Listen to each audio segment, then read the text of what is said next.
Welcome back to the Shop Mini RC, everybody. I'm Ken, and today we got some new stuff from FMS. Everybody already knows what these things are because they're awesome. Boom. You can see it right there. Defender 90 RTR yellow. 124th FCX24M Land Rover. Let's check it out. We got all four though, so we're going to look at all four of these things. They're just awesome. I already opened one of them up. I cheated. I know. But I had to just look at it when I got it. And the scale detail on these things, it's awesome. Also, we've been saying this since the first FCX24 Power Wagon came out. All we were asking for every video, if you look at our review videos of all the FCX24s, I always say, if they just remove the portals, shorten up the axles, and make them a straight axle, we can do 24, true 24 scale, because the other FCX24s are a little bigger. They're closer to 18 scale. But these guys, they're giving the SCX24s a run for their money. Finally, we have apples to compare versus apples to oranges with everything else. Now we have an actual 24 scale that might actually compete. Let's check it out.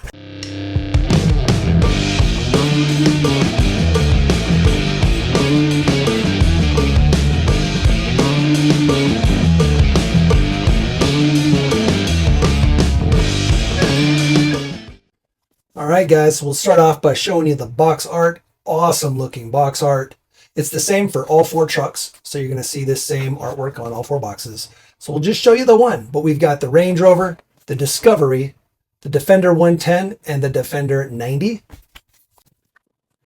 So there's a little bit on the back if you want to pause and read it. They look great, and they come with all the roof rack and accessories and whatnot. Oh, they're gonna look so good, guys. I'm excited. What else we got here? There's all four. This one's the D90. And then there's the back with some stats for you. Look at the wheelbases, guys. 111 millimeters on the D90. All the rest are 134.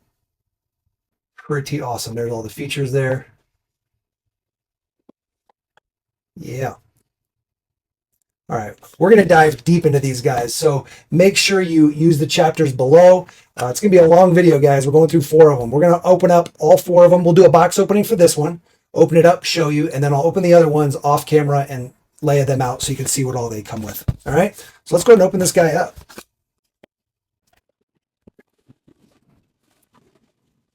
Boom. Manual for all four. Pretty thick, but again, it's got four trucks in there. All the info, a nice little sticker pack. That's sweet. Got some Land Rover stickers, some Discovery stickers, a bunch of different flags, Shell, Singapore Airlines, Warn. Got some Warn winch on there. Yeah, buddy. And this is all licensed stuff, guys, so they're paying their dues to make sure you guys get awesome licensed products. All right, let's open this guy up. Oh, look at it. It's so cute. Dude, the interior on these guys. They've got interiors. They're hard bodies. Kind of flexible plastic on some of this, so that's good because it won't break. When you rub it on rocks, it's already got a hitch on it. Oh, man. All right, we're going to get these guys going here. We're going to go through all the features, everything. It's going to be sweet. There's our little bag of stuff. Got our charger, our little hex wrench, looks like a screw and washer. Old familiar. And a tire. This is our spare tire for the rear. Yeah, buddy. Let's go. All right, let's get the other three opened up, and we'll show you what they come with. A few moments later. And there we have it. The D90, the D110, the Range Rover, and the Discovery. So the D90 comes with, obviously, the remote. We saw that. Charger and hex. They all come with the same thing. Remote, charger, hex. The extra spare with the hardware for that. The extra spare on the D110 with the hardware for that. The Range Rover, for some reason, comes with some Camel Trophy 81 stickers. And then also the side traction ramps, whatever you want to call them, and the hardware for those. And then the Discovery comes with a spare. some sand rails or traction ramps, the hardware for those, and then also some wires with some eye loops, like some little eyelet hooks. I'm not totally sure what those are for. I tried looking on the website, looked in the book, can't find what the wires are for. Maybe it's for some limb risers, maybe? Not totally sure. Looks like there's some spots up here for limb risers though. So maybe from there we put the screw eyelet into the bumper here, or maybe on the hood. I don't know. We'll have to look. What do you guys think we should do with them? They've all still got their plastic on their windshield, so we're going to get all those off. Start with this guy. It's like that. It's like the de-virginizing. Oh no. Okay, well that's good to know. Something happens and your dealie pops out. Easy to pop back in. Man, it looks so good. You can get an axe in the back. Does this come out? No. It sure does. Oh no, it's attached. I mean, there is an axe head in there. It's a full axe head. Awesome. Also got some tools here. There's a shovel. They're all painted, so that's freaking sweet. This one, I think this one's the most detailed. It's got the most stuff and details. Obviously with the limb risers, the tools. I guess these are supposed to be like pop-up tents. Did they come with these planks? I'm not sure. Maybe they're just platforms to set stuff on. It's got tons of stickers all over it. The spare, looks so good. The Range Rover. I mean, this one looks good too. There's so many D90s and D110s out there. I just love to see the other trucks. Well, we'll get into that stuff in a minute. All this goodies in here. Oh, exciting. Our D110. The bumper. It's got a winch in there with a fair lead. Obviously not a functional winch, but you could probably make it functional. The fair lead's got a hole through it. I don't know if the winch does, but you could always slot out where the winch is. Should be easy enough if you want to throw a little winch in there, or a badge, one of the retractable badges. Yeah, the whole point. Taking the windows off. Let's go. Ooh, buddy. And a little D90. Oh, so cute. So cute.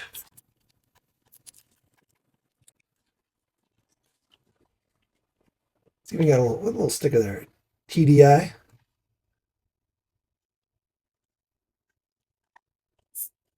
Yeah. So sweet, guys. So sweet. They're also, the bodies, while we're looking at them, they're molded in this color, which means as you're driving and you get scratched up, you don't see the scratches and dings so much. It also seems pretty high quality, and it's not like super thick, but it's thick enough to where the light doesn't get through, which is nice, because some of the other brands out there that have hard bodies, their bodies look cheap because they're thin and you can see through them. Like the light, you can see the light through them. It just doesn't look good. So I'm sure the interior helps on these. Man, the interiors are so good.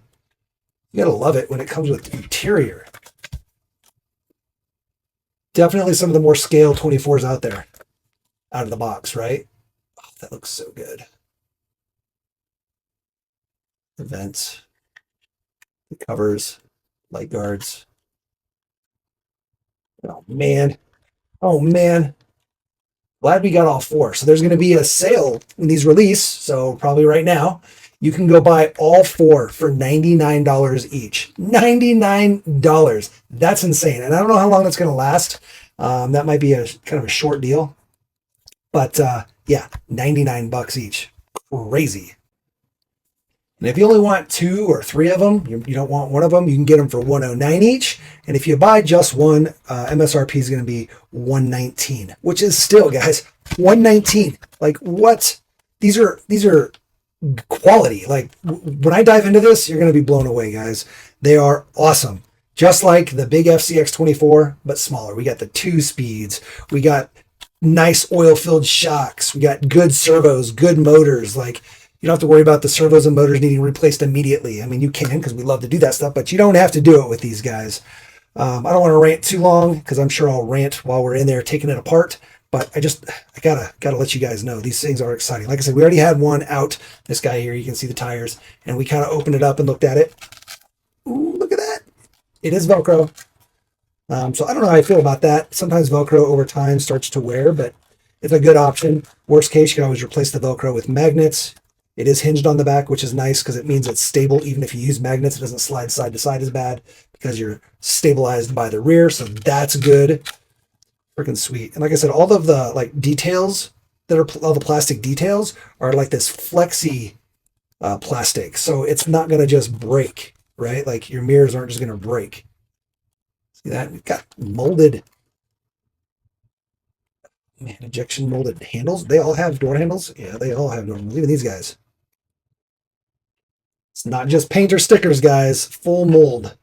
Oh, this is hard plastic. These mirrors are hard plastic. Not too hard, though. I mean, they're still flexy. Like, I'm not worried about them breaking. Looks like they have real glass in there. Look at that. Hold on. Let's get in there. Get in there. Nope, we're not going to be able to get in there. Need one with big mirrors. There we go. Yeah, there you go. Look at that.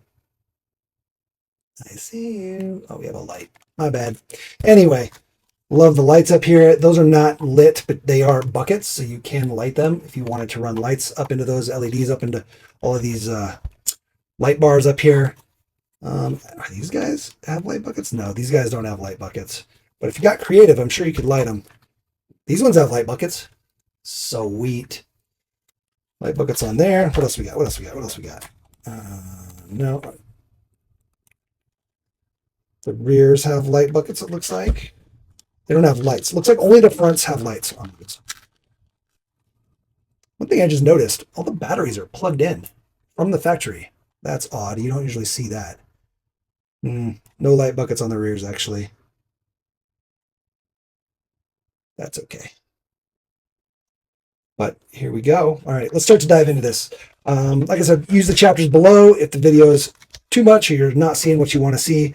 I'm going to go ahead and just dive into one of them because outside of the body and the wheelbase for this guy, they're all the same. So I'll probably dive into this guy here, take it all apart, show you the transmission. It's a 2-speed, show you the oil-filled shocks. We'll open them up, open up one of the axles, see if they're bearings or bushings, see if they're metal gears, all that good stuff. This guy should be the exact same with the exception of, like I said, the wheelbase. Looks like we have a little bit different drive shaft here in the back. Almost a dog bone style drive shaft, looks like, versus one of the traditional drive shafts, U-joint style. Wait, that reminds me. Do they have CVDs? They have CVDs in the steering. Let's go. Look at that right in there. All right. So those are CVDs. Those are U-joints. And these are dog bones, just so you know the difference between them. And the shocks feel good. Well, these are a little bouncy in the front. I wonder if they're low on oil. These ones feel really good. Ooh, buddy. So yeah, let's get these guys out of the way. And we will open up our D110. And I'll just kind of take a quick look here. Chassis looks the same. Let's see. We'll just compare these real quick. So again, it's 111 millimeter wheelbase on the D90, 134 on all the other ones you can see there. I guess before we open them up, maybe we should compare them to some other trucks. You guys want to compare? Let's go ahead and compare. Looks like the power is this little push button here. That's kind of convenient. Not the biggest fan of these. I'd rather have a physical switch. That way I can just leave it on. Actually, can you just leave this on? Oh, you can. Then we can unplug it with the battery and plug it back in. That's how we turn our trucks off. We just unplug the batteries. Yeah. All right. Well, that'll work. Yeah, it looks like the only difference in these guys is that extra length on the chassis. The chassis is the exact same though. Yeah, that's just longer. Looks like the actual angle though in the center here. I don't know if you can see the dip, right? It's the same distance. Looks like we're just longer on the front's the same. Short, the back shorter, I guess. Yeah, they just take up all that extra space in the back, shorten it up. Move the axle forward. Sweet. All right, so we'll set the D90 aside. until we compare it. Let me grab some trucks to compare. Man, we've got a ton of trucks to compare to. I'm going to go ahead and keep this guy out because we're going to end up comparing a lot of stuff to this as well. Remember, they're all the same wheelbase as this with the exception of this guy. So let's just start with another one. Boom. This guy. This is our custom Camel Trophy, but this is the Traxxas. Pretty good size difference there. It's hard to tell on camera, but the Traxxas is definitely much bigger. There you go. That's a little bit better. Okay. Then length. Right, and these are both D110s, so pretty good difference there. All right, just figured I'd show you that. That's a huge difference on this guy.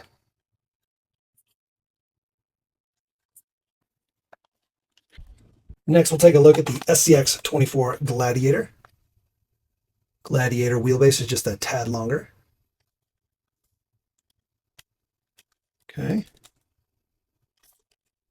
The width is right about the same as it would be if they're the same scale. The Jeep Gladiator is actually one of the closest to 24 scale of the SCX lineup. All the SCX24s are closer to about 1/20th, but the Gladiator is, for the type of truck it is actually like 1/23 with the SCX24. So this is very close to actual 24 scale. Okay. And again, little D90. Considering the type of trucks they are, they look very natural next to each other. There's a little 2-door, and this guy's a 4-door with the bed. There's an AX. We got a lot to go through, so I'm going to kind of rush it here.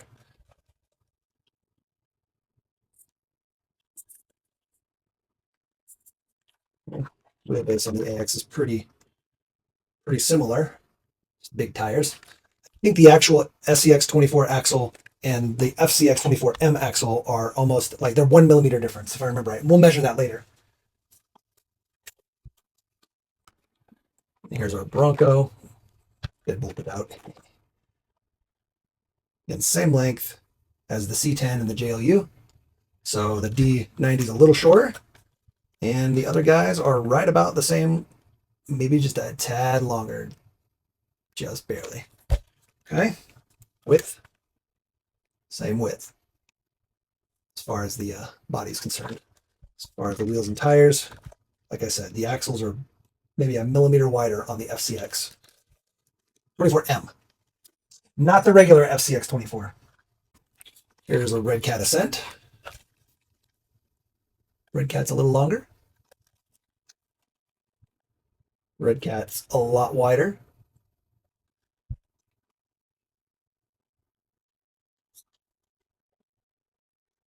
Here is a Fury Wagon. Boom. Also wide like the Red Cat. A little bit longer wheelbase. The bodies are about the same width.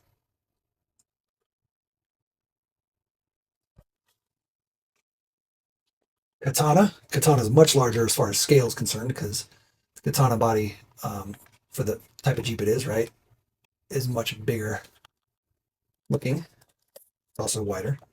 It's going to be the same as the Fury Wagon. Okay. That width. Again, Katana body is much bigger. Even though the Fury Wagon and this are very similar chassis and whatnot, this body is just bigger. And we'll get to the FMS stuff. Here is the FMS K5 Blazer. Again, they called it an FCX24, but it's very much an 18 scale.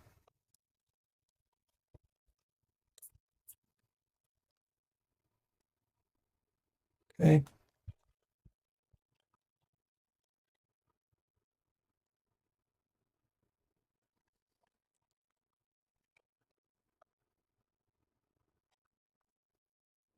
And then the last one we'll do will be the FMS LC80. So this is an FCX 18, and it's going to be very similar to that Blazer.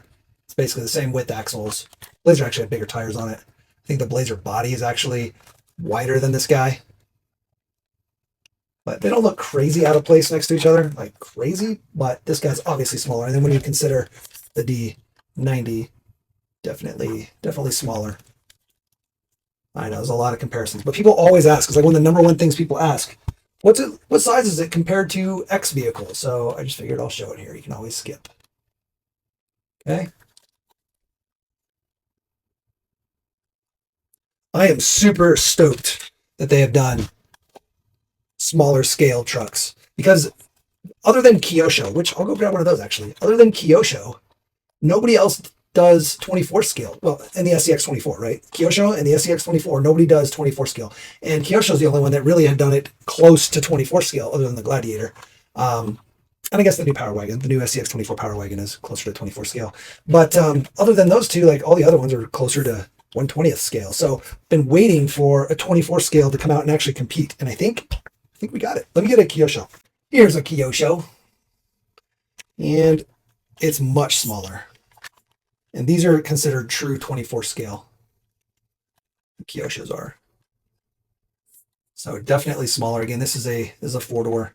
So it should be more compared to this guy when it comes to actual size.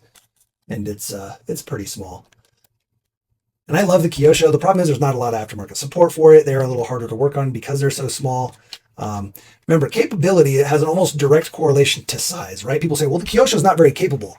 And the crazy thing is it's actually very capable for the size. If you shrunk down, an 18 scale truck, whether it's a Traxxas or whoever, and you scaled that guy down to this size, it's going to handle the same, if not maybe worse in some ways, because Kyosho is really dialed in performance at a small scale. So yeah, of course, the bigger it gets, the better it's going to perform. And the same goes for these guys. Like if you go with a bigger wheelbase truck, it's this much longer, this much wider, it's going to perform better. And at that point, like, well, why don't you just get a UTB 14, UTB 18, whatever. It's a 14 scale, basically. It's just bigger. Of course, it's going to outperform an actual 18 scale. And a 1/12 will outperform that, and a 1/10 will outperform that, and a 1/6 will outperform that, and a 1-to-1 will outperform that. So yeah, better performance with a bigger truck. But per scale performance is what you're looking for. How does it perform at the scale that it is and the size that it is? And the Kyoshos are killer. And these guys, with a little bit of time I've had on them, I feel like they're going to be even more killer.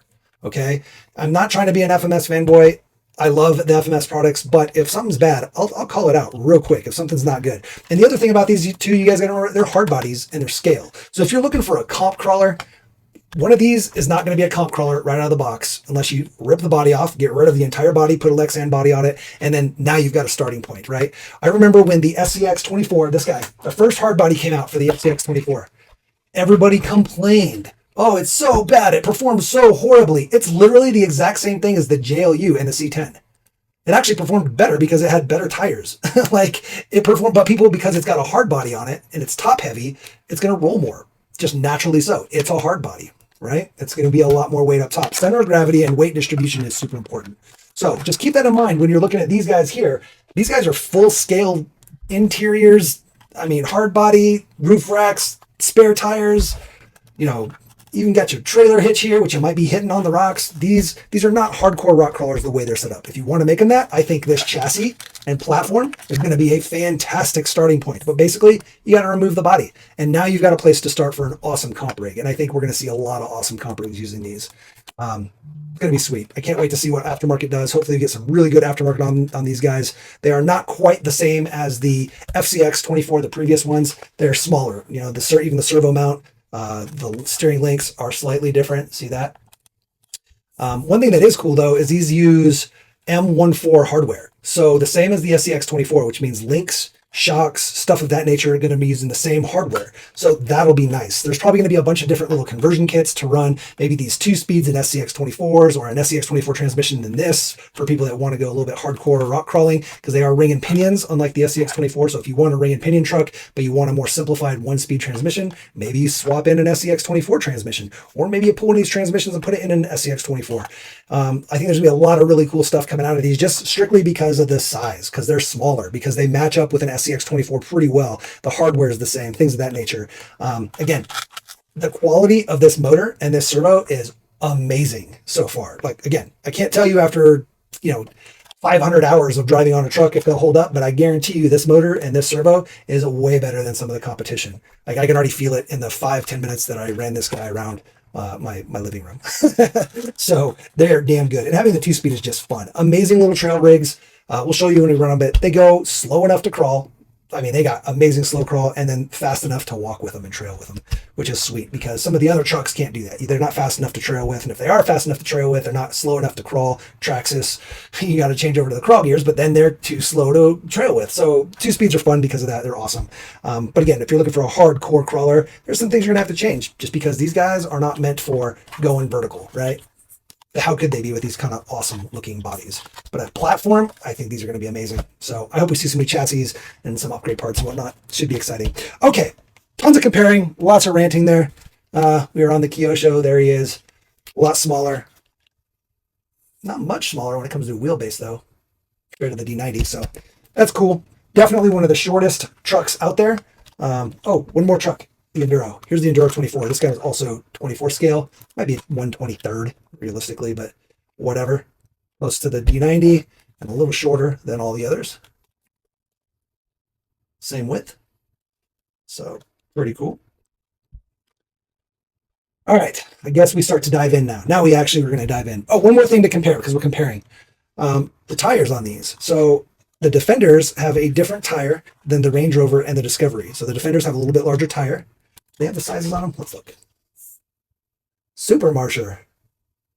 I can't read the size. Let's get some calipers out here. They are 1.0 wheels, so that's good. Our tires are right at the 50 millimeter mark, it looks like, on the Defenders. And then the Range Rover and Discovery are, it's like 46. Yeah, 46 and 50 or 51 or 49, somewhere there. 50.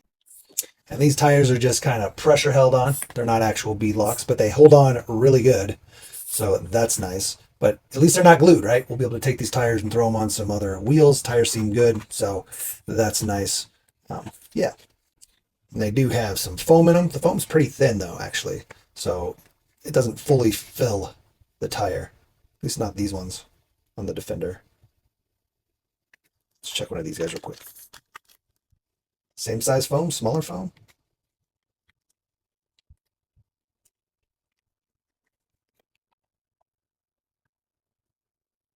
It's a smaller foam. So they made the foams a little undersized so that you do get that little bit of squish at the beginning, which I like. It's good. And I'll just go ahead and put the official stats over here somewhere. Check it out. There you go. Lots of stats. Okay, so while you read those stats, I'm going to move these guys and get ready to start taking some stuff apart.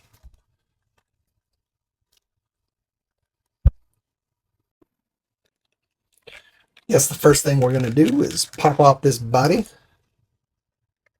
Looks like it's just 2 screws here in the back.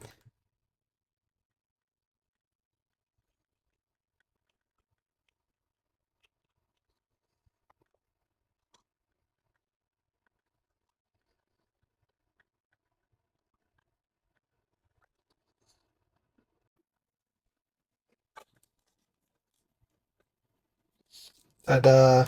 Now, I guess our lights are going to be kind of a problem here. It's all zip tied in there and made nice. And you can't just pull them out of the body because they're glued in. So, I guess we'll be cutting some zip ties.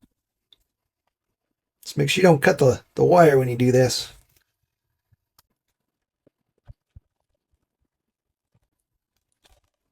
Oh, just one zip tie. Nice. Nice. You know what I forgot to do? I forgot to do weight distribution on all of them. Weigh them all and show you their weight bias. We'll do that later. All right, so there we have it. There's our battery, 380 milliamp. It's on the Losi Molex style plug. These little wire clips are kind of cool. These little guys here help keep your wires nice and clean. Yeah. All right. I guess first things first, let's go ahead and start pulling off a wheel. It's a 4 millimeter little nut here. All right, there's our hex. It's going to be that standard 7mm, I'm sure. Boom. Don't lose your axle shaft pin.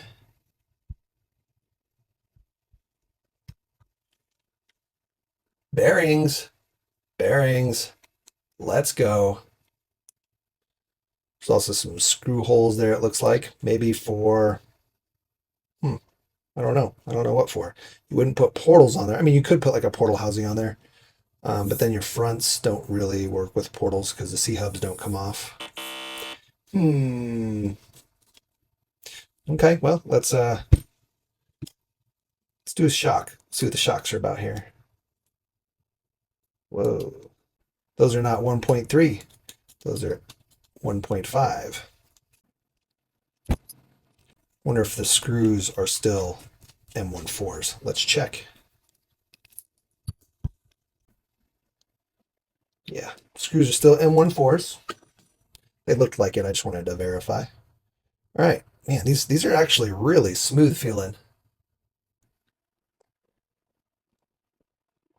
Pop our cap off here. Is that a bladder? Oh my goodness. There's a bladder in there. I'm not going to be able to get it out, but there is. Can you see it? See that? It's a little rubber bladder. It's to help prevent cavitation in the shocks. Okay, they're not totally oil filled though. There's oil in there, but not much.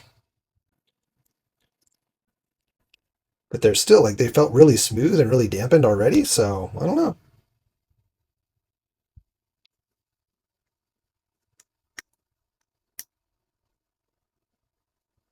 Do these unscrew maybe? Oh yeah, it unscrews. Good. No, it doesn't unscrew. Maybe the cap just pops off. Yeah, there we go. Looks like it's a single O-ring. Yeah, just a single O-ring in the cap. So hopefully they don't leak. But man, they feel smooth. Let's put this back together and see if it still feels smooth after taking it apart. Here's our shock shaft. The shock shaft here is actually kind of got flattened sides there. It looks like there's 3 flattened sides and it fits in here perfect.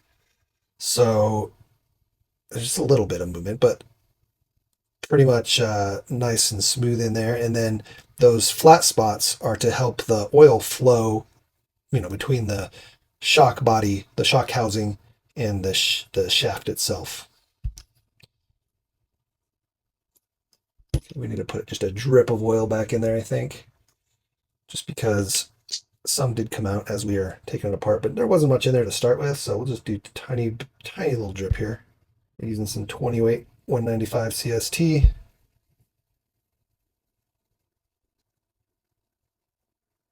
Again, we're not going to fill it all the way, though maybe you should, but it wasn't, so I just want to kind of go with what it was already set up as.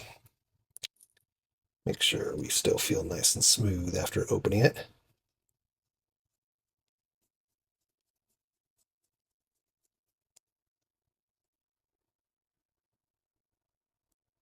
Okay.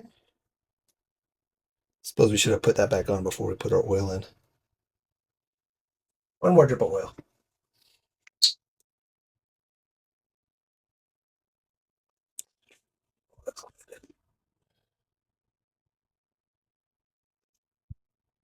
We're going to compress it and put our cap back on. Try to get the air out.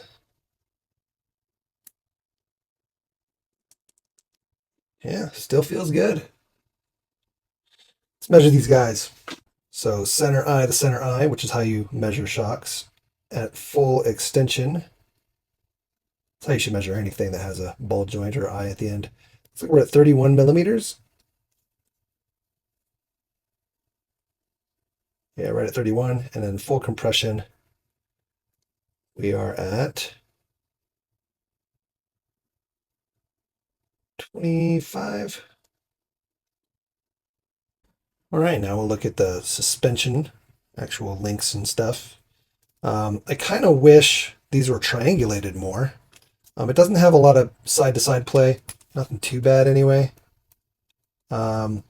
But as you lay your shocks down, if you start to do stuff like lay your shocks down, I think you're going to see a little bit more side-to-side play here because the geometry of the links here.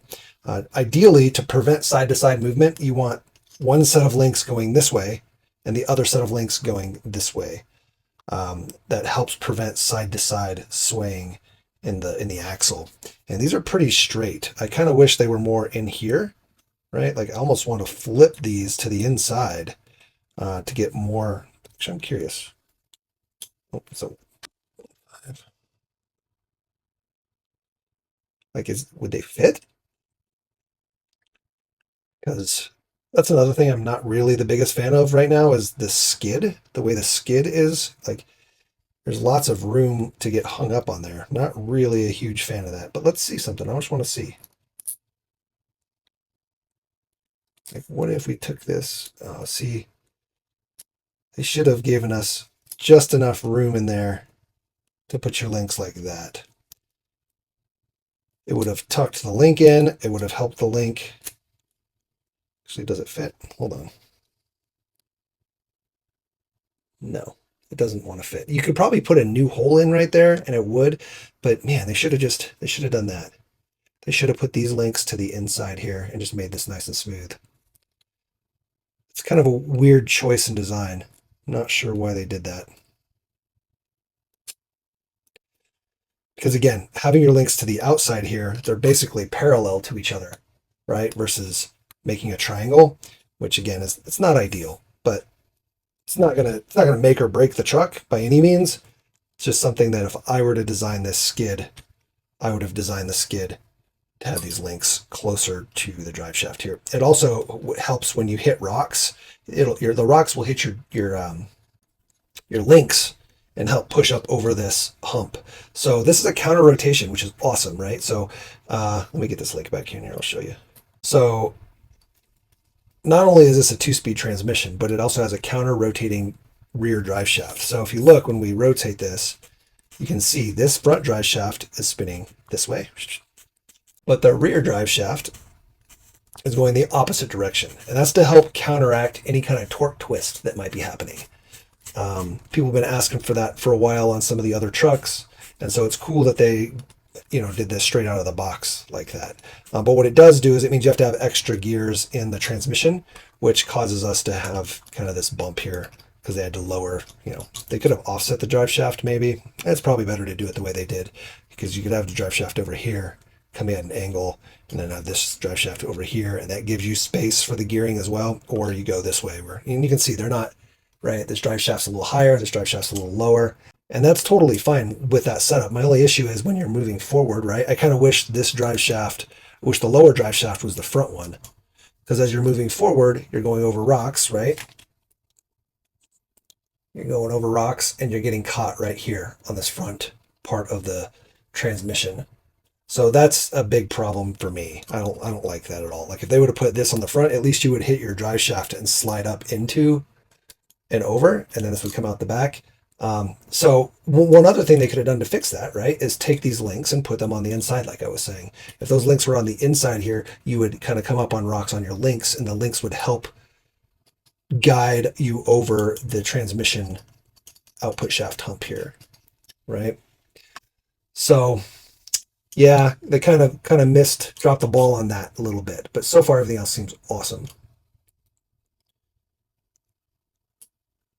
Yeah, they could have just flipped the transmission or the gearing, the way the gears were set up there. Again, have this one on the bottom, this one on the top.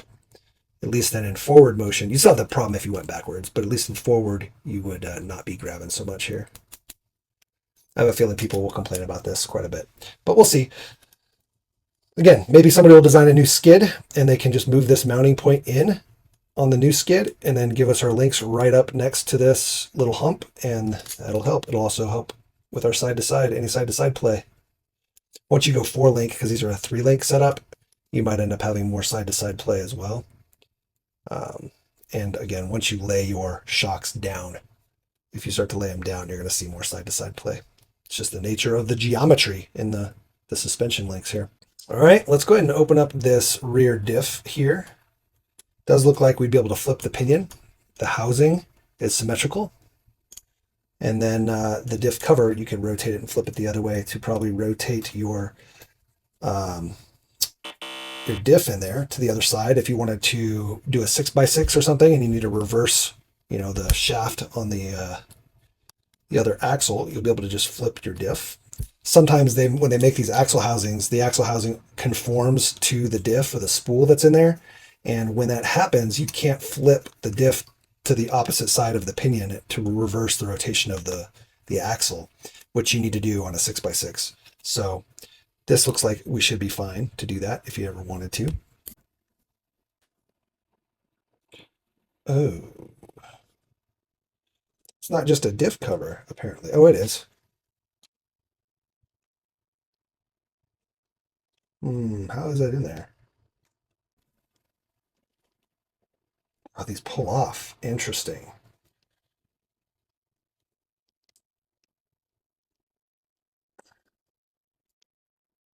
Oh, I see what's happening. Okay, all right.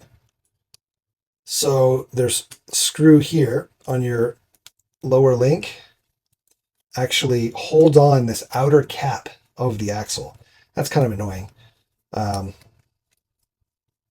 Let's see. And then this whole thing slides off. It's an interesting design choice. Why didn't they just do a normal diff cover?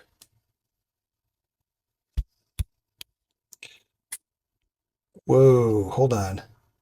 It's a solid axle shaft. Well, that's a thing. Look at that. Okay. Totally different design than most of the other trucks out there. And then, yeah, looks like we can, we got to pull this off too. It's kind of annoying. You've got to disassemble the entire axle, links and all, to get that guy open. Not really a fan of that.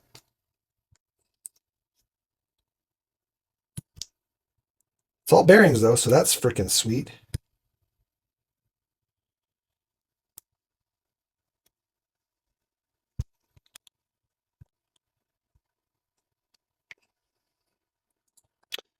It's a metal diff, so it's all metal, so that's good. Metal pinion, so that's good. Bearing behind the pinion.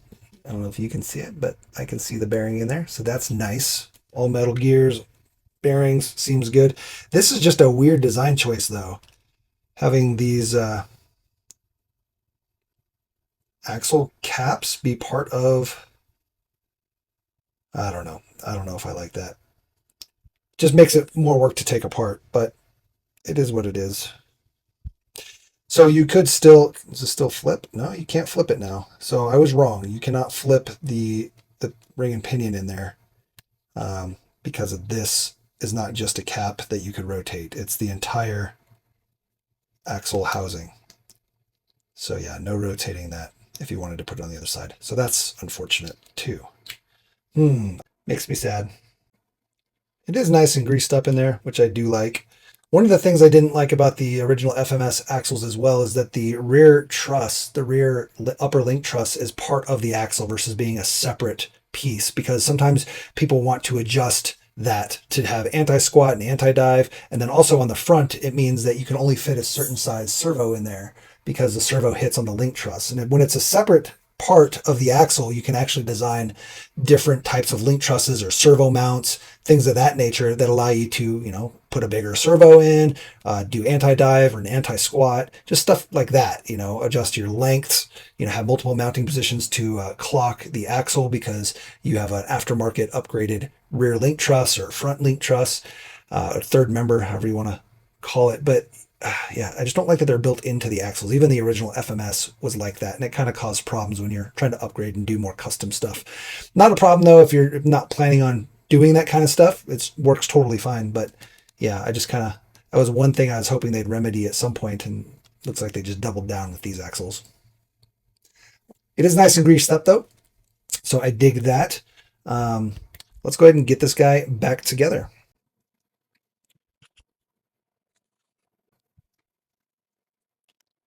It is interesting that it's a single axle though, solid axle shaft. I'm going to be interested to see what the front looks like. Now we definitely got to open up the front.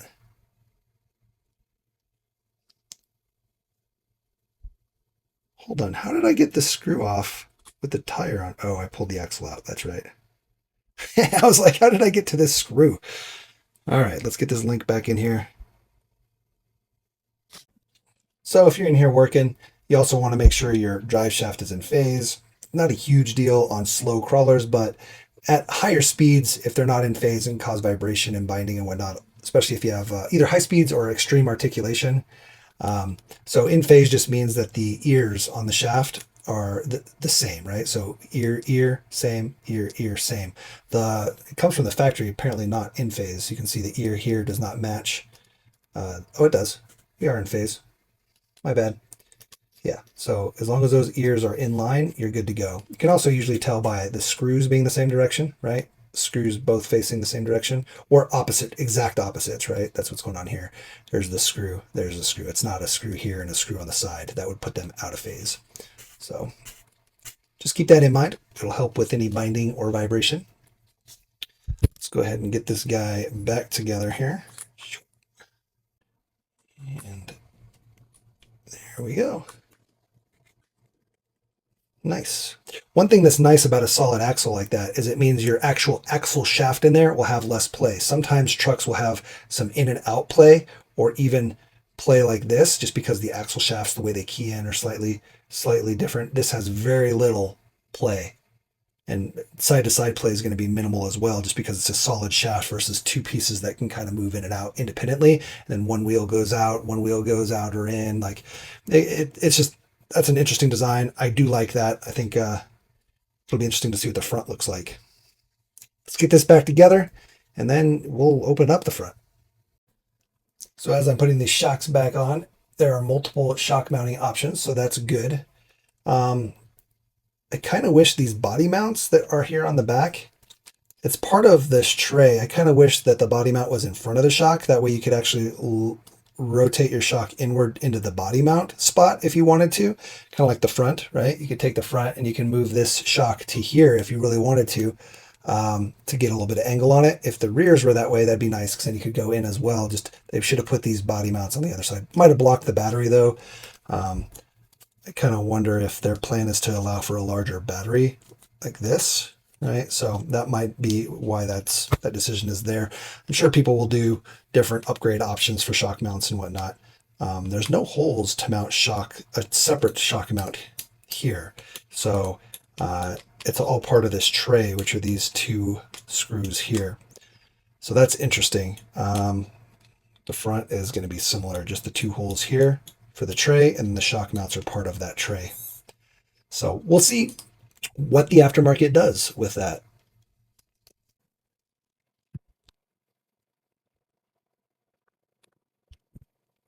Be sure when you put your wheel nuts back on that you don't over tighten. You can get these guys pretty tight, it seems like, and there's a little bit of resistance.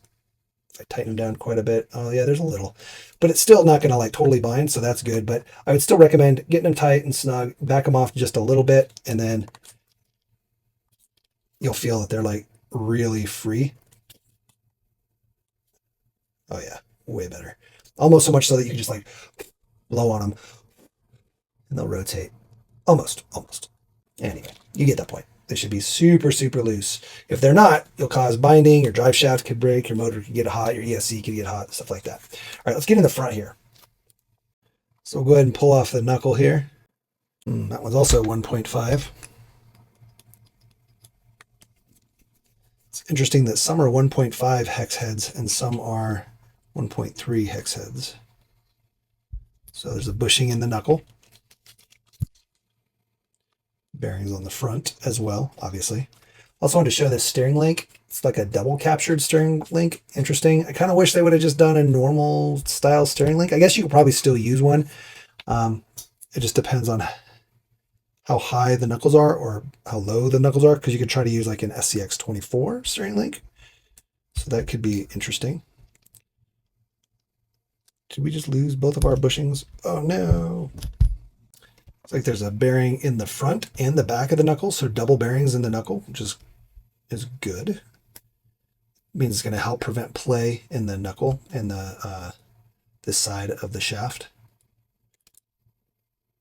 Interesting. Is this a solid shaft? Oh man. All right. Well, let's pull off this wheel tire. We'll get the whole thing apart and show you.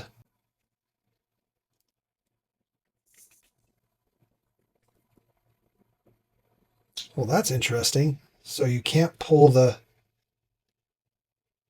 C-hub over the CVD. So how do you get it apart?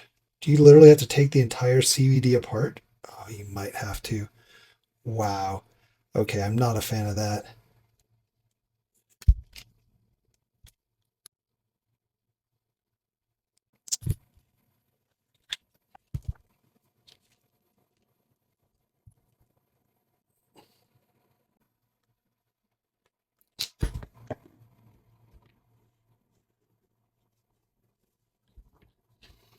Okay, so that's a thing. Thankfully, we didn't lose that little pin there. I had to push this guy out, and it did not want to go.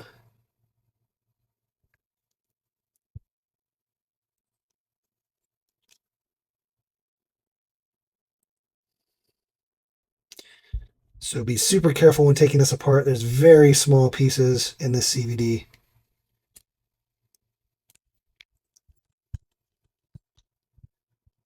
Those are super tiny pieces. But it looks like that's the only way to get that knuckle piece to slide off so that you can get the axle apart. All right, we're going to keep going.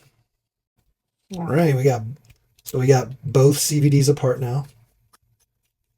We're going to go ahead and pull the 4 diff cover screws out, and then hopefully we'll be able to see the diff.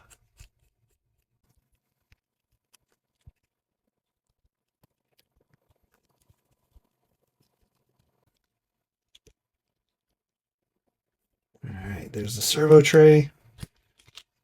Very similar to the old FCX24s, the originals and 18s, just it's a little smaller. I did measure it. There's the axle and the diff. It's an interesting choice for sure. Wait, how do you get the...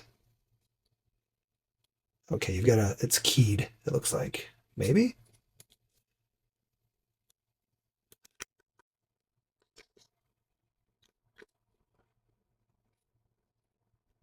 How do you get the drive shaft out? Or the axle shaft out? Am I... What? So I'm sitting here trying to pull this off of here. I don't know if you can see. It's like... I mean, it's keyed, right? The diff is keyed because it fits over this. But it does not want to come off at all. And then go ahead and slide it over here and you can get it. But it is tight. It is a tight fit. So it's almost like this side is a different size than that side. Maybe it got bent.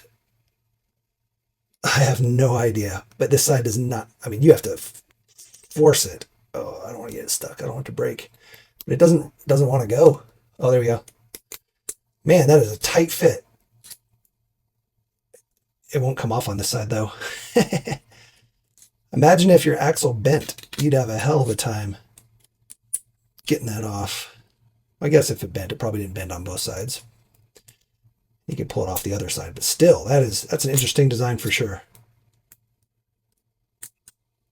Ugh. I guess another downside to this single axle is if you happen to break a CVD, you've got to replace the entire axle shaft here. You can't just replace the one CVD axle shaft that you broke. You got to change the whole thing. If it's on the shaft, right? If this end piece breaks, then yeah, you're replacing the whole shaft. Hopefully it's pretty durable. It seems good, but you know, CVDs always have a weak point up in here. So I don't know. We'll find out as we run them and as other people run them, how long they last and how people like trying to replace this guy. All right, I'm gonna go ahead and get this guy back together. Again, it's all metal. It is greased up. The front looks like it could use a little bit more grease. There's really not much in there. So I'm going to add some grease. We just use marine grease. You can use white lithium or utter butter, whatever you want. But we're just going to use a little bit of this, slap it in there, and be good to go.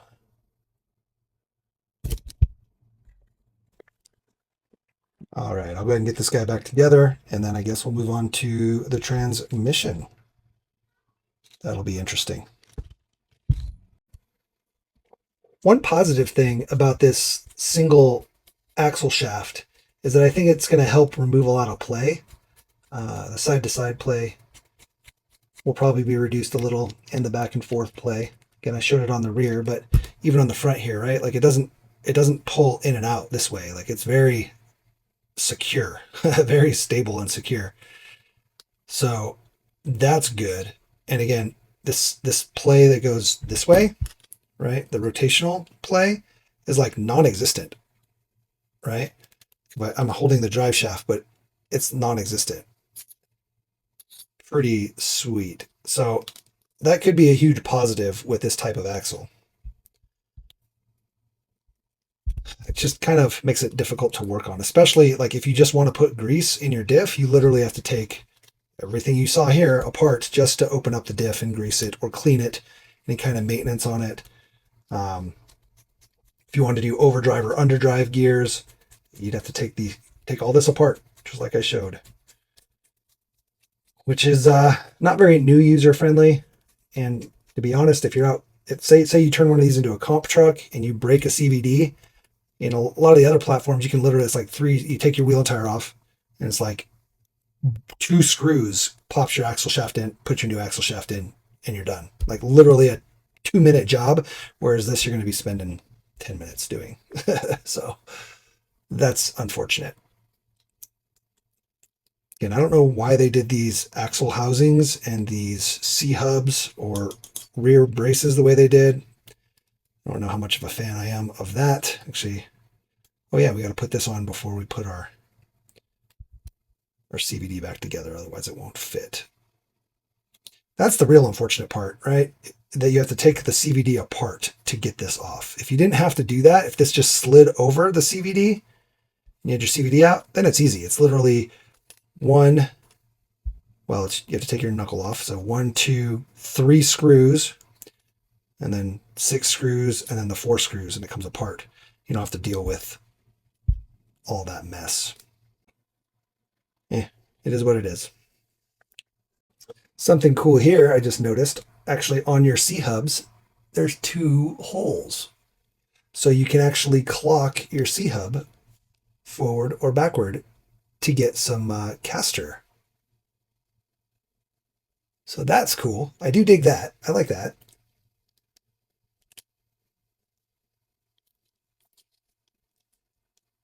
That's a neat feature for sure. All right, let's get our link in, screw in, and then we'll work on our CVD.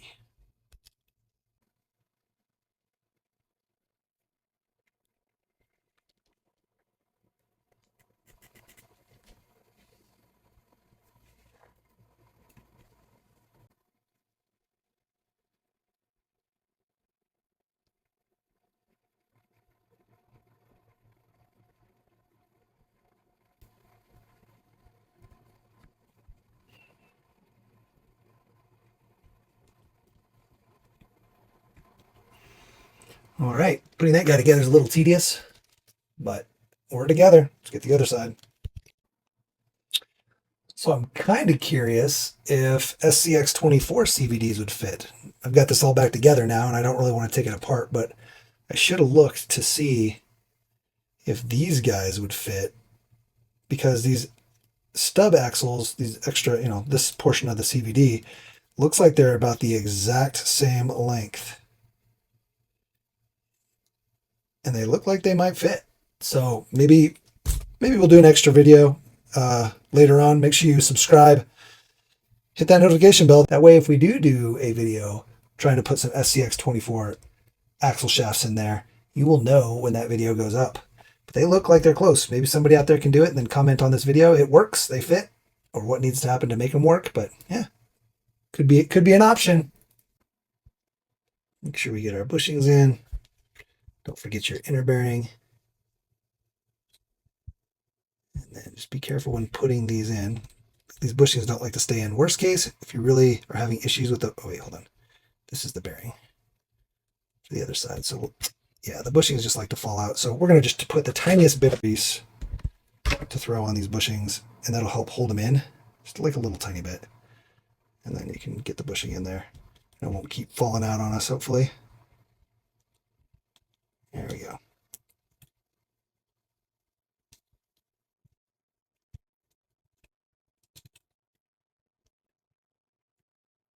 And black soap.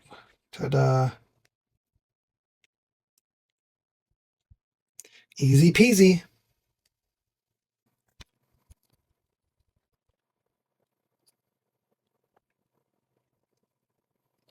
All right, we're going to go ahead and plug this guy in.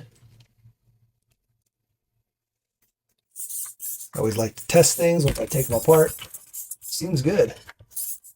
That steering angle is pretty good.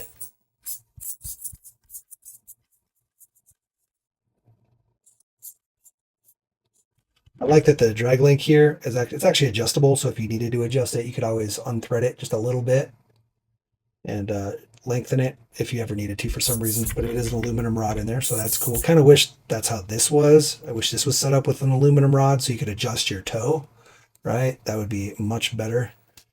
I'd actually rather have that as aluminum with an adjustable toe than this drag link aluminum. But yeah, I don't know why they chose this design.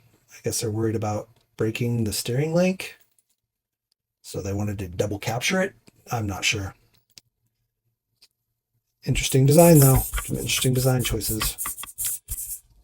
Now, to be fair, in the 15 minutes that we ran the truck, you know, when we first got the truck, opened it up and ran it, just because we were too damn excited, it ran great. Like the steering's responsive. It's got plenty of power. Like it's got tons of power in the servo. Like, that's pretty good. The throttle modulation, the shifting, everything feels really good. And again, we'll tell you more at the end of the video after we've run it some more.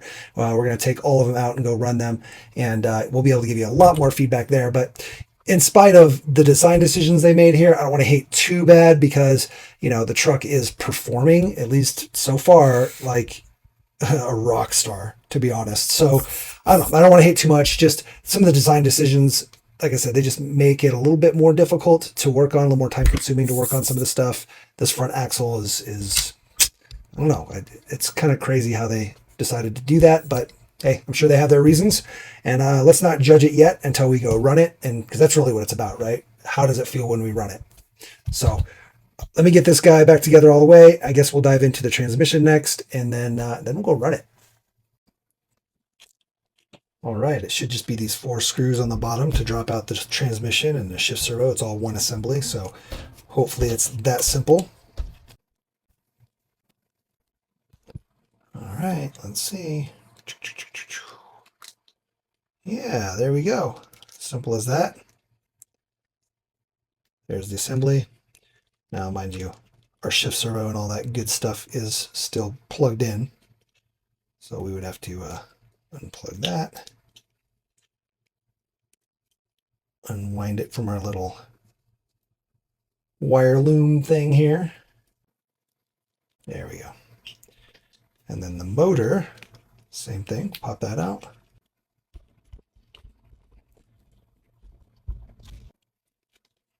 Oh, it goes underneath here. Does it fit? Do I have to pull the shock off? No, I don't want to pull the shock off.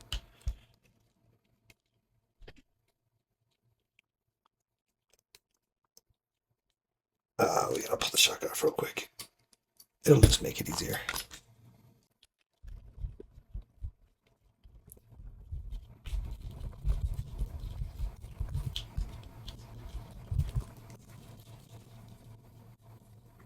Ta-da!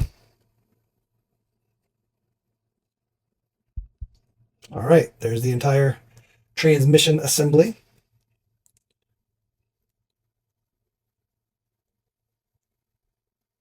Get a good look at it. When we take it apart, we know how it goes back together. Your linkage here. All right, let's see. What do we start with? Do I even pull the servo out? Can I get this off without pulling the servo out? No, there's a screw right there. So we need to pull the servo out.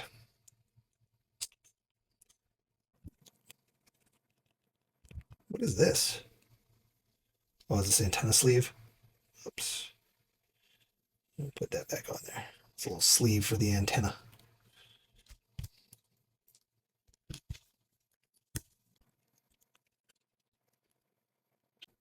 Okay. Now be careful you don't bend this. You do not want to bend this. Just try to pay attention to how it goes together and see if you can get it apart. Let's see, can we get this part out of here easily? No, we'll have to do it on the shaft side here. Got to just kind of work it and twist it out of the shaft. Just got to get it just at the right angle. Twist. Twist.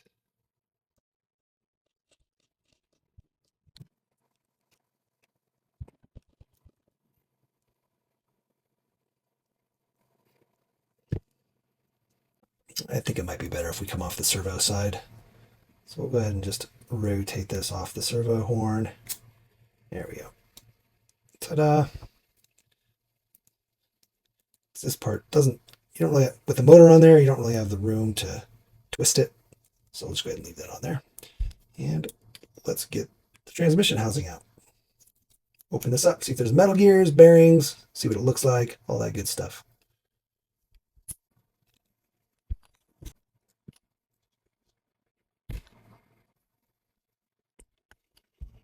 All right. Boom. So there's the spur, nice and oiled up in there.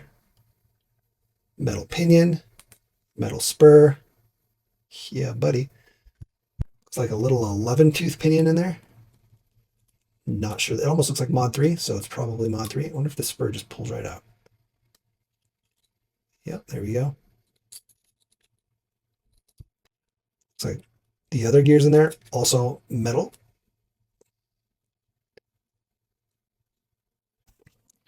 All right, we'll go ahead and pull the motor out now. It's interesting, there's 4 motor mount holes in there.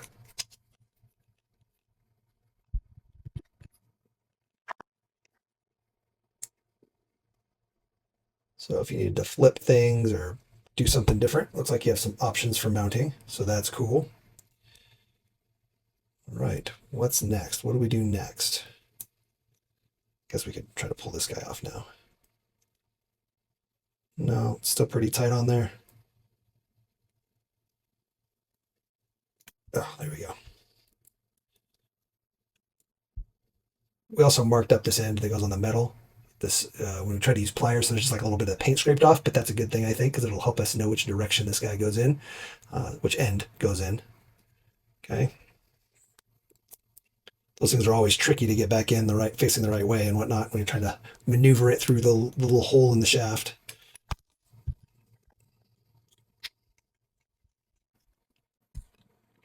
Okay, we're going to pull our drive shafts off real quick. They are D-slotted, so just keep that in mind.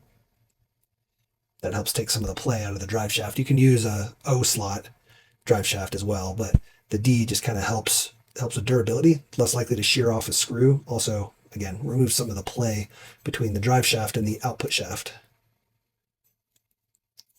Just got to make sure your drive shaft D-slot is the same as your output shaft D-slot, so that it slides over there properly. All right.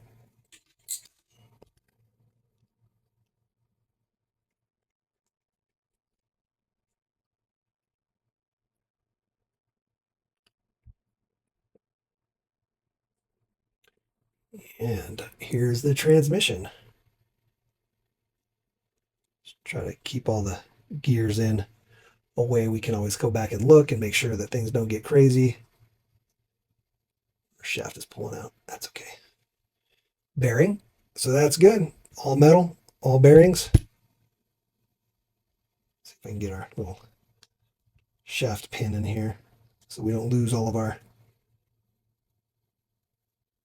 Oh, that makes sense. It's the shaft that the spur sits on.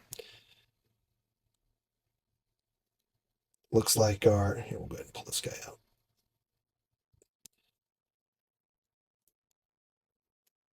It's nice and greased up.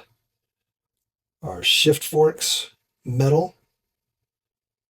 Everything in there is all metal. It's all metal. Freaking sweet. Okay, so that's good. Let's go ahead and take off this side here, this piece here. This is the reverse rotation, the counter rotation portion.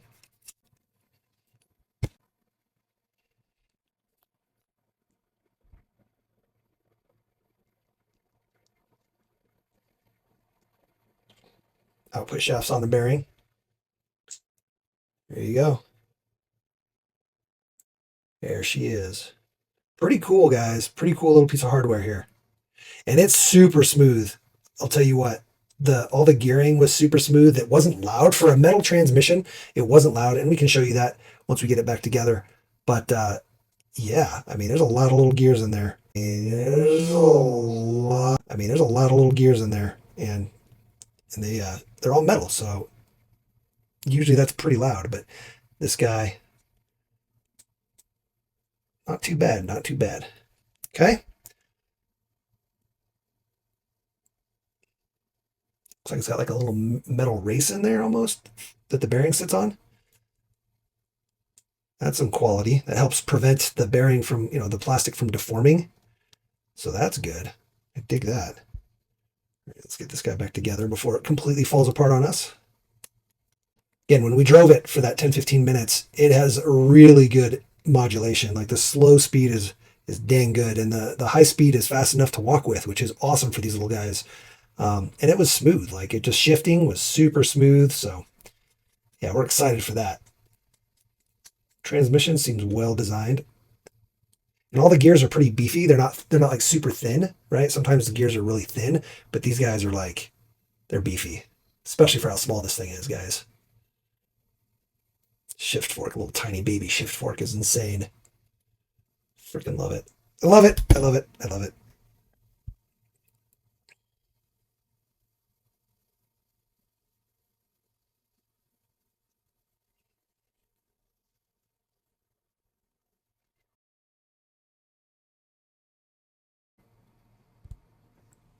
I wonder if any of you caught it. We had a bearing slide out when we were taking apart the reverse rotation section right here.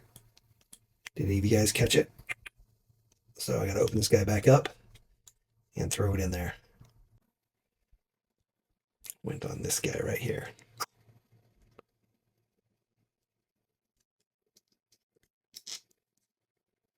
There we go. Both bearings on there now. All right. Attention to detail is always important. All right, she's all back together, nice and smooth. Go ahead and throw our main gear in here.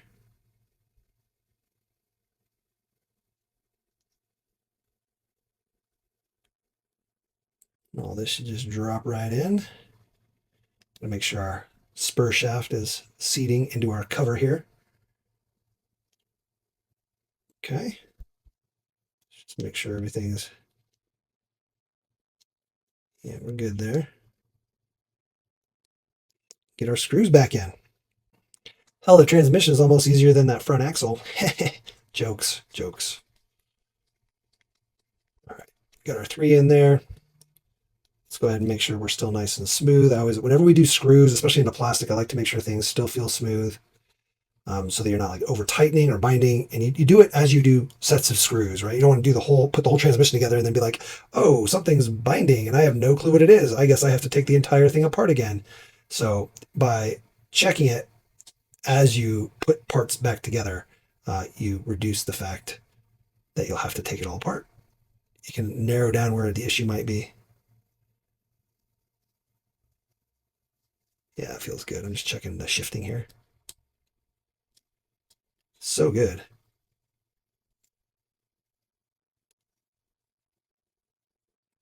Alrighty, guys. All right, let's get the motor back in, and then we'll get the back of the housing back on.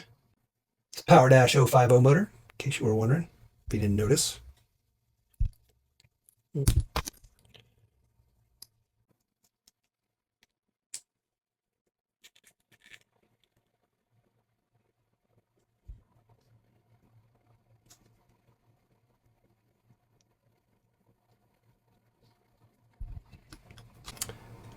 Now these screws going into this transmission housing, they don't feel like they want to tighten down a ton. So don't strip them out. Don't over tighten. Just get them to where you start to feel resistance.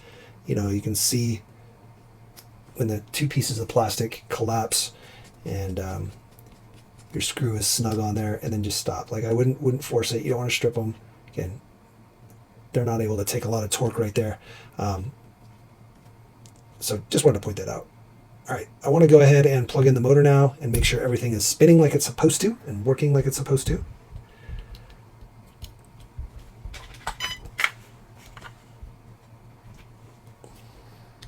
Before we get it all back installed. All right, seems good and neutral.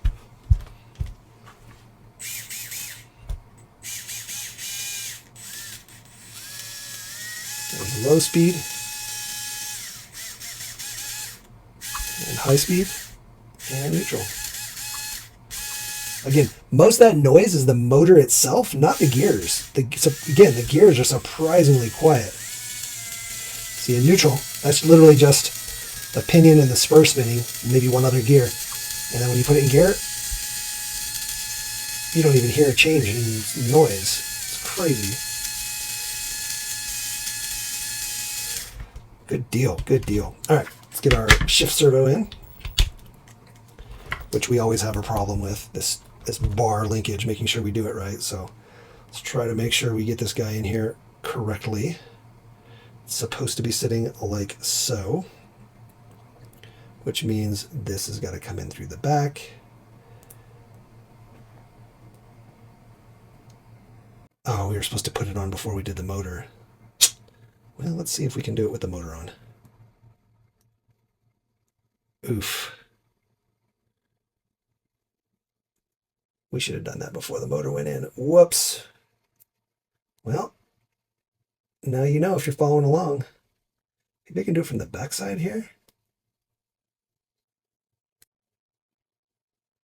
And rotate it around without bending it, maybe. Getting close.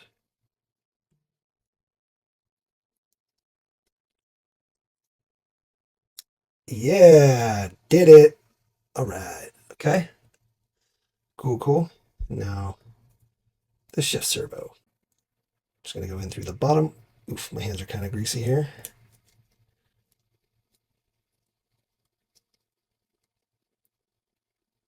Goes in through the bottom, and then we just want to rotate it around. Boom. Just like so. And like so. Hot dog. Hope we got that on the camera.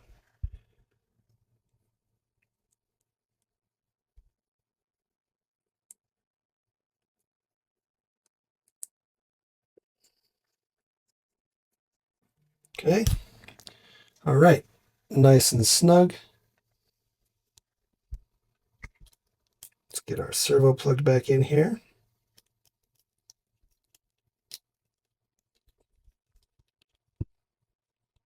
Let's get our motor put back in.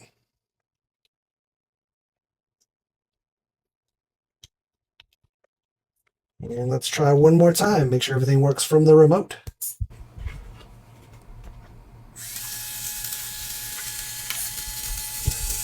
There we go.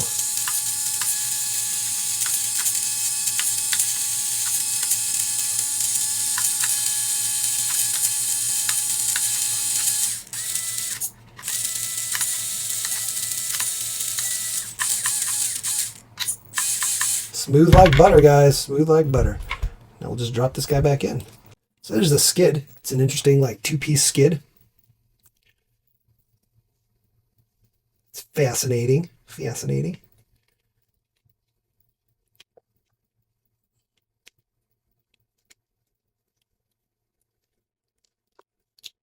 And our 4 screws. And we're good to go. All right, all back together. Now we just got to do our drive shafts. And we'll be good to go. Again, phase your drive shafts. Phase your drive shafts. Wait a second.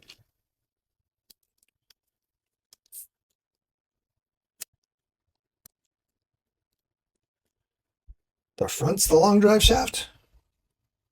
Interesting. Interesting. Okay.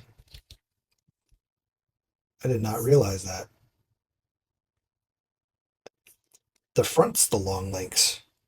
That's crazy. Are they all like that? I did not realize that. Interesting, interesting, interesting. Your longer links are in the front. Wild. And we're all back together. Seems good.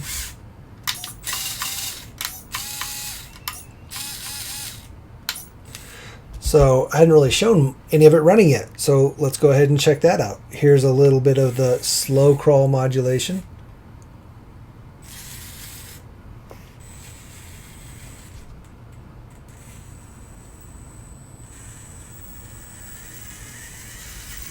Pretty good. And then second gear, it rips. It rips. I can see some people making some fun little basher trucks or trophy trucks because it's ring and pinion and it's quick. Like you can jump. See that hoppy hop? Whoa, whoa. Finger off the trigger, buddy. All right, let's go ahead and weigh these guys out. I'm going to go ahead and weigh it. Unplug it. I'm going to weigh it without the body since we don't have the body on there right now, just to give you a chassis weight.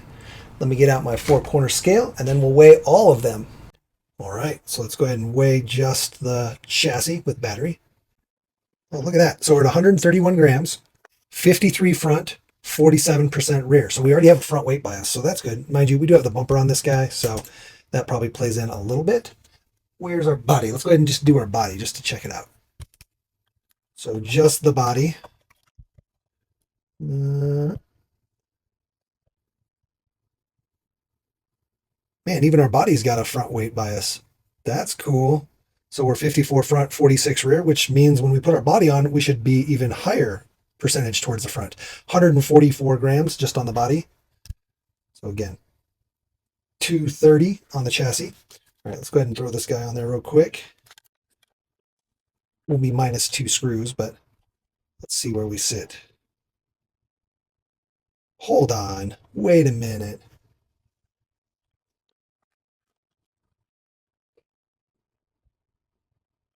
I guess when you put the weight up higher, it shifts it towards the back because now the center of gravity is much higher. I wonder if there's something going on. Hold on, let's try this again. Maybe our weight distribution just wasn't quite right there. No, it's 53-47.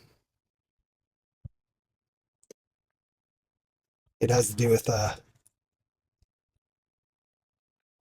the weight being high. I guarantee it.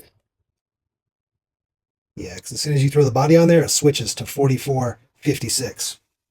Total grams, 374 though. All right, let's go ahead and do the other one. So that was the D100. Here's the Range Rover. Again, we've got all of our accessories on there now.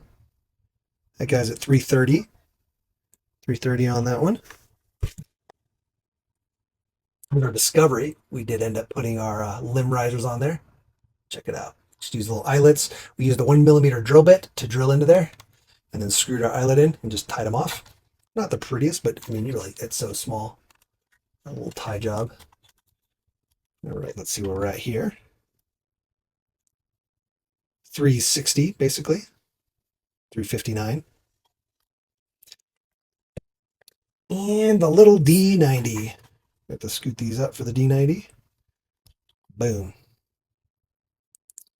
356, 44, 56. So they're all basically 45, 55, 44, 56 weight distribution. 44, 56.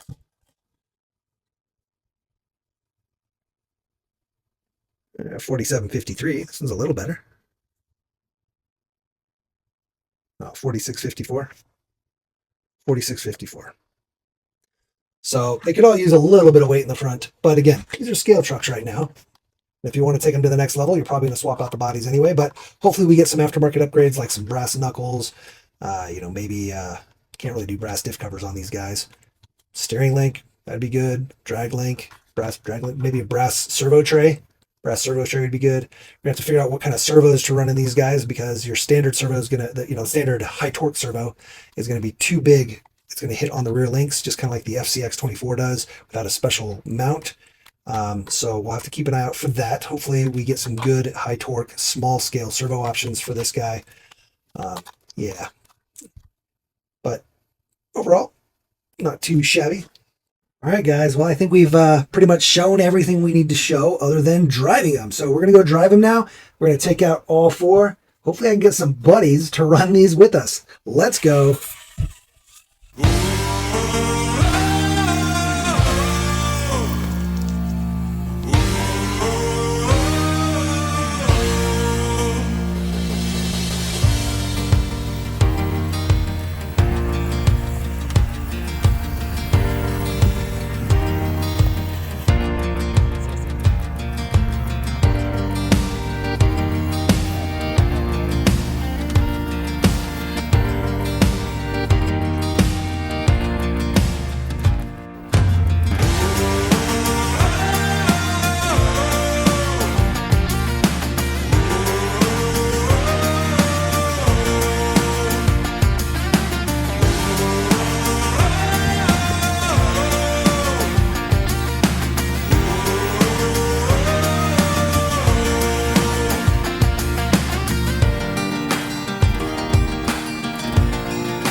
First scratch always hurts.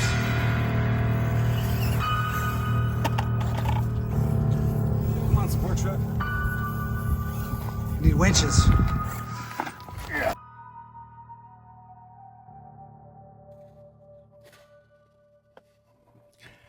I tried to stop them, but kids will be kids, right? They said they wanted to durability test them.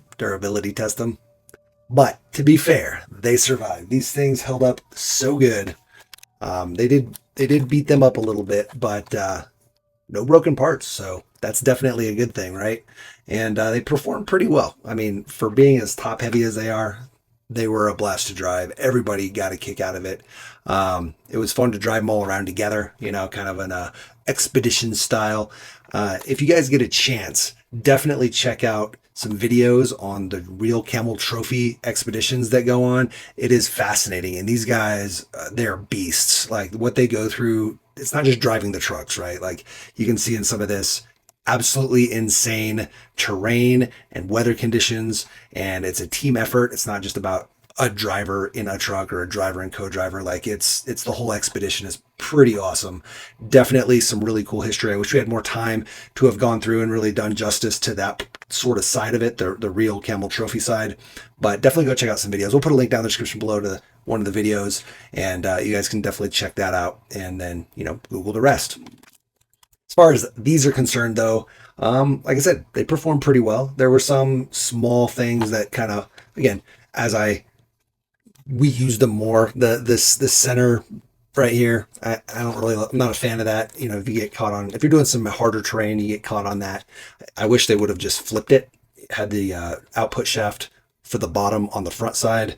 That also would have made the front drive shaft shorter and the rear drive shaft longer, which means you'd have, you know, when you do a longer wheelbase or have more articulation in the back, your drive shaft, you have a longer one for more travel in the drive shaft. So kind of prefer that. I wish they would have done that. And then, like I said earlier, the axle design, I don't know, it's just a difficult thing to deal with. But as far as performance and the way they look, fantastic. They drive great. Can't complain at all. Definitely worth the price points. So they're going to be releasing them at $119 each, or you can get 2 or 3 of them for $109 each, $109.99, or you can get all 4 for $99 each. And that's not just all 4. You don't have to get one of each, 4 of any combination. So if you want 4 of this guy, buy 4 of the same truck, $99 for each of them. Pretty crazy deal, guys. The fact that they're able to get this kind of a truck for $99 out to people. And I think dealer cost is it's even lower, right? It's going to be lower. So, I mean, I don't know how they're able to produce this kind of truck for that amount of money. That's pretty insane when you start to think about how much it costs to produce stuff. Like they got that. Is the ESC $1? Like, I don't know. I don't get it. That's crazy. But yeah, awesome trucks, guys. Awesome. I wish that they all came with the limb risers because it just makes it look so much better. This is definitely the most detailed. It's got the shovel and the axe on the back, the limb risers, you know, the Camel Trophy sign up on the front, sandboards, all that. Poor Defenders didn't get a ton of love. They got the spare tire on the back, but I guess so does this guy. But no tools on the rack, no limb risers. Range Rover, it's only got the sand rails, but again, no limb risers. Didn't even get a spare tire. I think the only thing we lost was, now that I'm looking at it, we lost a part of our hitch on this guy. The top part of the hitch broke off, or not broke off, but it just clips on. Apparently we lost that at some point. Other than that, nothing on the trucks. But yeah, definitely cool trucks, guys. What was the other thing I realized? Oh, on the little guy. So the links, the lower links actually hit on the upper links just barely. Another thing where I wish they would have slightly designed the links a little different in the skid. But again, not a huge deal. I mean, you still get full travel. But it is tapping on there. So, yeah, some stuff to look at. Definitely some cool trucks. Definitely going to have some fun doing upgrades and modifications and whatnot. We're probably going to try to keep all these pretty much the way they are. But I want to get another one of these so that we can do like a short model body on it, like a, you know, AMT 24 scale, something like that, because the wheelbase is going to be perfect. And then, I don't know, this one's so cool. I love them all. They're all awesome. Definitely worth checking out, guys.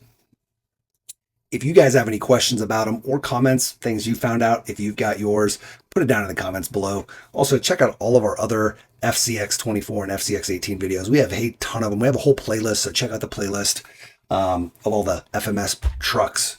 We show how to bind them all and go through the electronics. I know we didn't do that in this video, but maybe we'll do another video at some point showing some of that stuff. This video is already plenty long enough. And yeah, so I'll stop rambling here. Huge shout out to all of our channel members. You can check them out here. They make this channel possible. You guys are awesome. All of our subscribers, we appreciate you as well. And all the viewers, even if you're not a subscriber and you're just a viewer, huge thanks for watching the video. Channel members, however, they do get special access in our Discord. So if you have a Discord, you should join our Discord down in the links below, down in the description. But channel members have a special channel in there. And but anybody can join the server, anybody. Also, channel members get to see these videos before anybody else. They get to see them with no ads, stuff like that. Except for early, you know, if a product's not supposed to be shown yet, we can't show those early, but they do get to see pretty much everything else before the public does. So, and no ads again, pretty awesome. They also get special perks, priority comments, all that kind of stuff. So definitely check out the channel member perks. And then we've also got swag. So check out our swag and support the channel that way. You know, we don't make any money on the swag, but support it publicly, you know, get the name out there. We're trying to grow through word of mouth. So huge thanks to everybody that shares the content and shares the videos that help people in the community. That's the whole reason we started the channel, is to help people in the community that are learning or get a new truck and don't know how to take it apart, don't know how to upgrade it, things like that. And that's why we go so deep in our videos.